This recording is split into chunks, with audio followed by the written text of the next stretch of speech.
And we're back on Coffee Talk, WPKY. We are joined this morning by Shannon Blosser. He is the Ogden Memorial United Methodist Church pastor.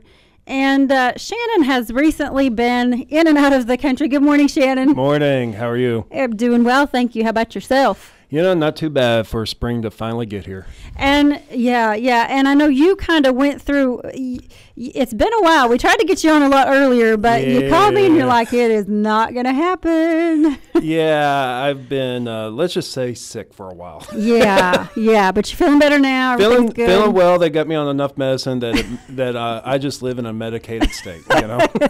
You're feeling good right now. Okay. Well, then maybe we can bring you down just a little bit and get you to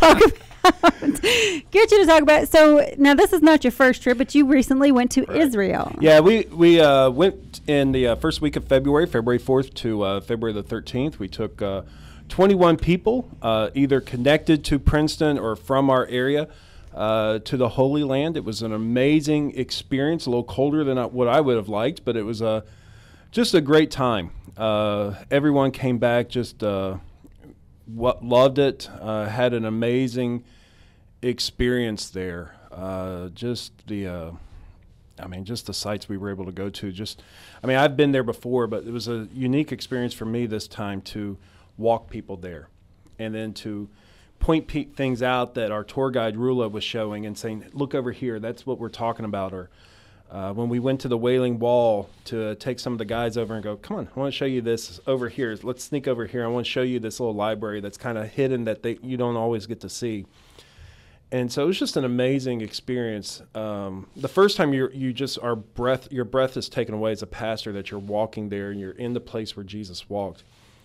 But for me this time, it was almost like a parent watching your children see it for the first time. And so I'm just kind of sitting in the back, and you see everyone going, oh my gosh, I'm standing where Jesus walked. Yep, yeah, you are. And that's awesome. I've been there, done that. But also too, there were some experiences that I got this time that I didn't have the first time. The first time I went with our bishop, and so the bishop got a lot of the cool stuff. I love my bishop, but he didn't get to go. He wasn't on this trip, so I got to do some of the cool stuff this time. So, I was writing about it yesterday. I was able to read Psalm 88, which is a psalm of feeling of rejection and a feeling of pain, and I read that in the place where we believe Jesus was held in prison. And so it's a psalm that he might have read or quoted while he was in jail and in prison. And to read that in that tight space that is half the size of this studio, as you drove by, you can see the size of it. It's not that big. This prison was half this size. And to be able to read that with everyone kind of pressed in on you was just powerful. Doing communion in one of the two sites where we believe that Jesus rose from the grave, and to consecrate that was beautiful. To preach at the side of the Gethsemane was holy. To preach in the Sea of Galilee, we stopped the boat and I preached there on the water. Oh my gosh, that was awesome. Wow. And it was just an amazing experience, even for being sick the entire time. And so, just a great trip. And I'm going to hold on to those memories for the rest of my ministry, and just it will be the highlight of my time here at Ogden, that we were able to take everyone there, and just the ways that they have been blessed by that trip. You don't go there and not have your eyes open to faith and different cultures and experiences. So it was an amazing time. Are you planning another one? It will be a while before I go again. 2 and 4 in 3 years, 4 years. That's a lot. So it'll be a while. I've had some folks at Ogden that have told me that when I go again, to let them know. At some point I will go again. I just don't know when. Yeah. So those that wish to go with you, we need to just start a jar now, and by the time you're ready, start a jar now, and then wherever I'm at, where I'm at in a few years, I'm a pretty public guy. I'm on Facebook. A lot of people follow me. Yeah, come along. If you didn't get it the first time, we'll make room for you wherever I'm at the next time. So, yeah. So, Shannon, you've been on two of these Israel trips. Mm-hmm. And by the way, I guess it kind of hit me. I don't really think of Israel and cold. When you said that, I was like, think about, we're in February. And so it was about 45, 50. It was about 50 degrees. When I went the first time, it was like 65. So it was a little colder than I had expected. But we also had a lot of wind, some rain. Sunday, we walked around Tel Dan, which is up in the northern part of Israel, and part of the places where Abraham would have crossed over into the Canaan and the Promised Land. I remember we walked through Tel Dan, and it's basically a nature walk to get into some of the sites, and then you saw some of the ruins of the 6-Day War kind of along inside those sites as well. Just pouring monsoon. I mean, monsoon, constant rain, and you're going. There's no stopping. You are walking in the rain. And there's photos of me just drenched after that. But yeah, if you go in February, the climate's about 55, 60. If you go now, you're looking at 65, 70s. I've told my wife I'm never going again in February. Just not going to take that risk of getting another bronchitis, asthma attacks again, and go in the fall when it maybe in the 60s and a little cooler. Are there summers really? Summer, I mean, unbearable? I've described it, it's probably more like Miami. So you're probably looking at 80s. I mean, you're not near the equator, but it's still going to be warm. And especially when you get around the Judean desert, you're going to be hot. Mm-hmm. So, it's toasty. Mm-hmm. So. But now where I started to go with this in a minute ago. So your first trip, you broke something. First trip, I broke something. Broke on my your foot. body. Yeah, I did not break any part of my body this time. However, I did get food poisoning. So the track record of me getting sick or doing something to my body while going to Israel continues. It is the tradition that is unlike any other. Sorry, Jim Nance. So first time I broke my foot. This time, food poisoning from the airport in Newark.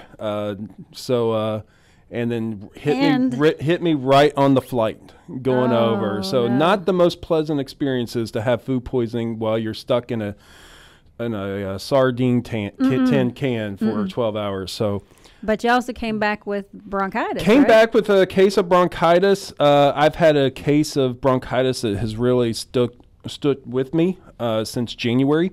Mm-hmm. So I've been really just under the weather for the entire year. So 2019 has not been fun.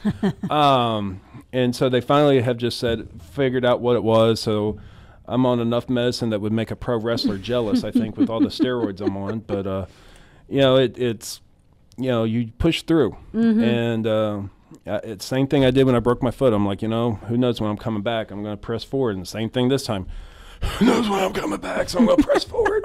And so, you regret it sometimes when you climb up those hills and go, golly, I'm stupid. But, you keep going. You keep going. Did you ever wonder, is God trying to tell me something? I did. I did. I actually, we were walking down the Palm Sunday road, so the road that connects from the top of Mount Olives down to the Garden of Gethsemane.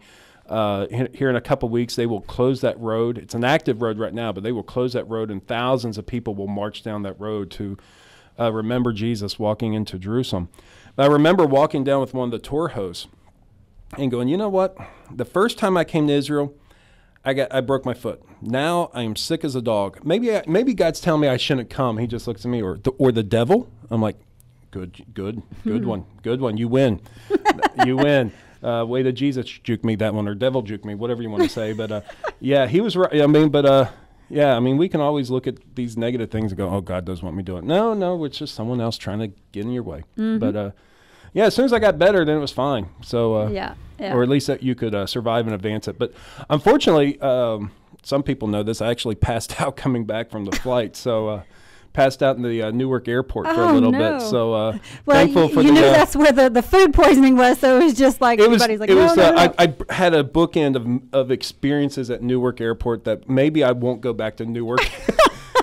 Food poisoning on the front end, passed out on the second. But I will say, the immigration agents were quick to the scene to give me some oxygen. There was another person that had a diabetic coma. Diabetic situation, not a coma, but a diabetic situation that was going on right next to us. And so they were responsive, quick. They wanted me to go to a hospital in New Jersey. I said, no, thank you. I want to go home. And what caused you to pass out? I had no air.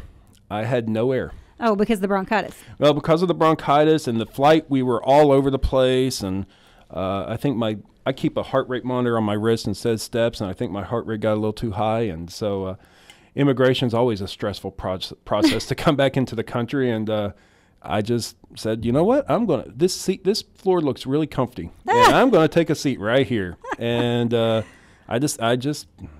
stayed there for a few months. So there was a wheelchair brigade of us, 2 other people that needed wheelchairs just because they needed help to get around the airport, and here's my 39-year-old body just walking around the airport going, okay, I've been here before. So oh my gosh.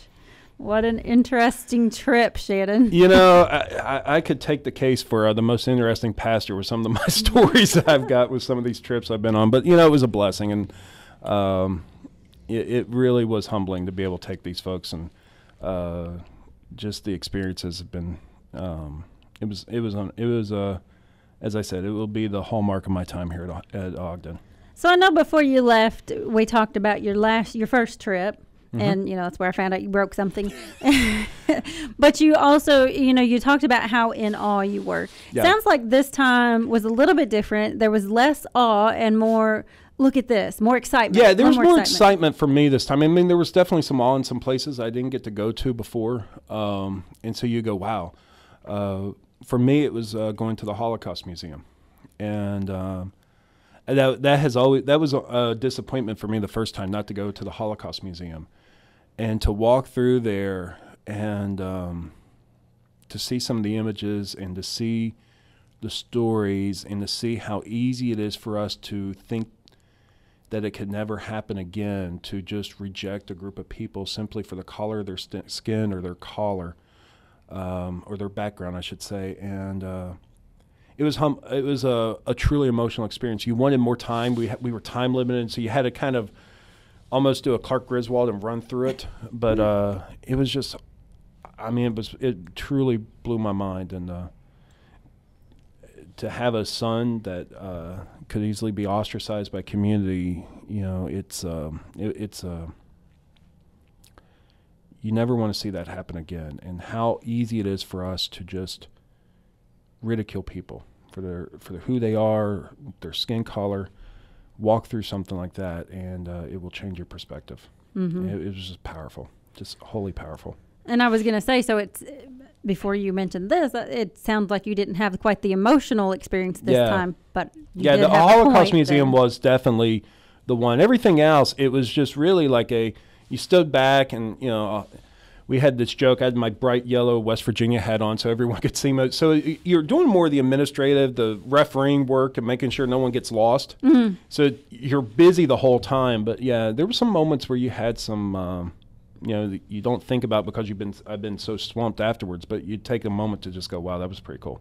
Mm. That was pretty cool. And that subject is difficult for me. Mm-hmm. Always has been. I'm not sure why. I mean, I have no history with it, but I can't watch movies. I can't read stories. I can't look at pictures regarding that subject. Yeah, I can't. I just can't and handle it emotionally. Yeah, I mean, it's one of those you can't. One of the first things you walk into is the children's wing, and you walk in. And it's this glass room, and you see reflections and they call out the names of the children who were killed during the Holocaust. And you walk out, and then you go through the historical museum that talks about how just that rise of nationalism that says we had to make Germany better after World War I, rose that mindset that we have to blame someone. You just start thinking, and then you start thinking, okay, how's this happening again? Mm-hmm. And how do I not let that happen?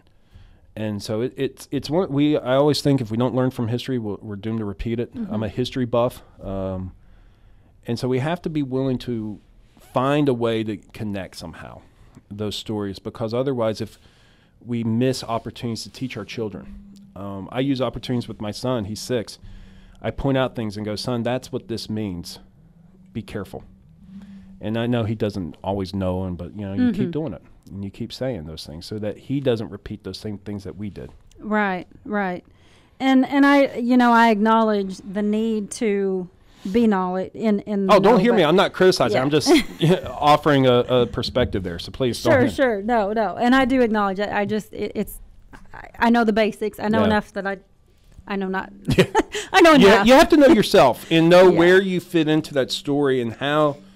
But then in knowing yourself, okay, how and where I am at, can I engage this issue? Because it does help us to understand where we are. And I think it's an issue that we're dealing with right now, heavily dealing with. And so how do we, within whom we are, say, okay, this is who I am.